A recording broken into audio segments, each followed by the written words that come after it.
ni Revilla. Dati nang tinanggi ni Revilla ang mga alegasyong kumikbak siya sa mga flood control projects. Patay ang isang fire volunteer matapos pagbabarili ng 3 gunman sa Malabon City. Gumanti naman ng putok ang 2 kasamahan ng biktima. Yan at iba pa sa frontline report na ito. Nagkukwentuhan ang isang grupong nakunan sa CCTV sa Malabon. Lumapas naman mula sa iskinita ang lalaking nakasombrero at may takip ang mukha. Nilapitan ng nakasombrero ang grupo tsaka nagpaputok ng baril. Nakailag pa ang isang lalaki at napatayo sa kinauupuan niya. Pero natumba rin siya ng pagbabarilin ng 2 pang armadong lalaki. Sunod ding pinagbabaril ang babaeng ka-live-in ng natumbang lalaki. Ilang saglit pa, sumugod ang mga gunman ng 2 lalaking kasamahan ng mga biktima. Armado rin sila ng baril at nagpaputok sa mga tumakas na suspect. Hindi nakita sa CCTV pero isang suspect ang sugatan. Ayon sa pulisya, dead on arrival sa ospital ang unang biktimang si Michael Flores na isang fire volunteer, habang sugatan ang kinakasama niyang si Jennifer Loques. Ang mga gumanting na maril naman ay ang barangay kagawad at isang driver security. Tinutugis pa ang 3 suspect at inaalam ang kanilang motibo.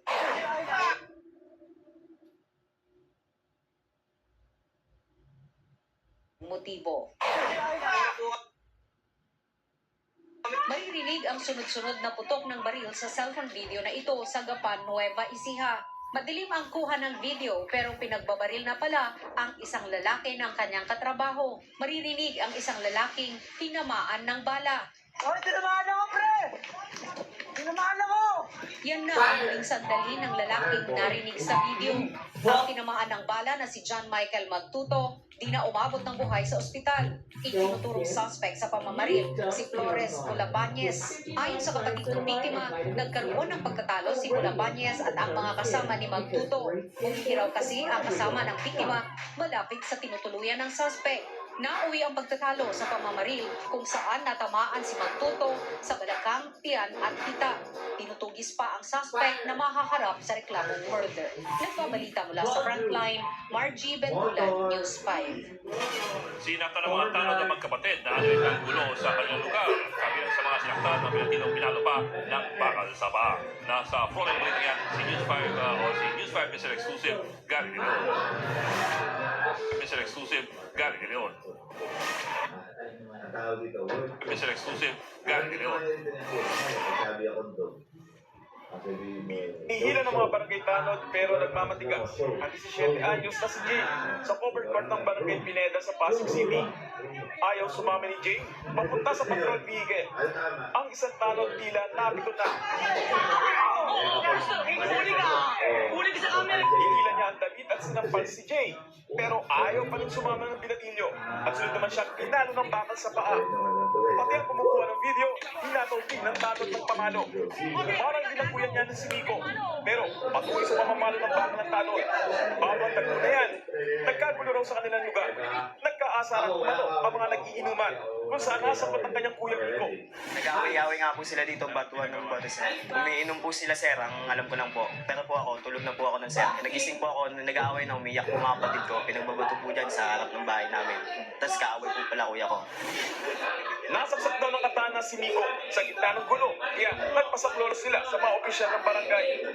Pero imbis na tulungan, itinuro pa raw silang pasimuno ng gulo. Sabi po namin,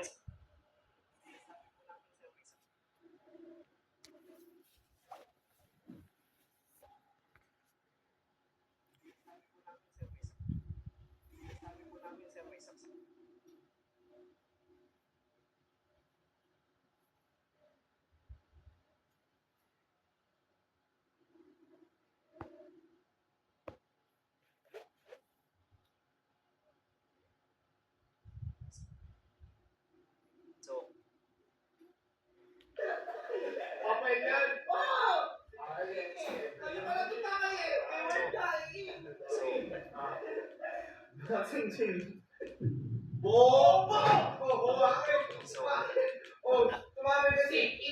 wala po nagpamedical. Ang kaso po, may nagsalita po sa barangay doon. Pusasan daw po po. Bakit daw po pusasan? Yun po, dadalhin daw po sa PCP1. Sabi yun, Dali niya sa PCP1. Para po i-blatter daw po sa ano daw. Huwag na pumalag ang magkapatid at nangyari na nga ang tagpong napunan ng kanilang kaibigan sa video. Dinala sa presinto si Nico at isa pang kasama. Pero pinagapag dito sa ospital dahil sa sugat na tinamo sa paa. Sinubukan namin hiyan ng pahayag ang barangay. Ayon sa kapitan, wala. Ganyan nadatna ng mga otoridad ang kagawad na si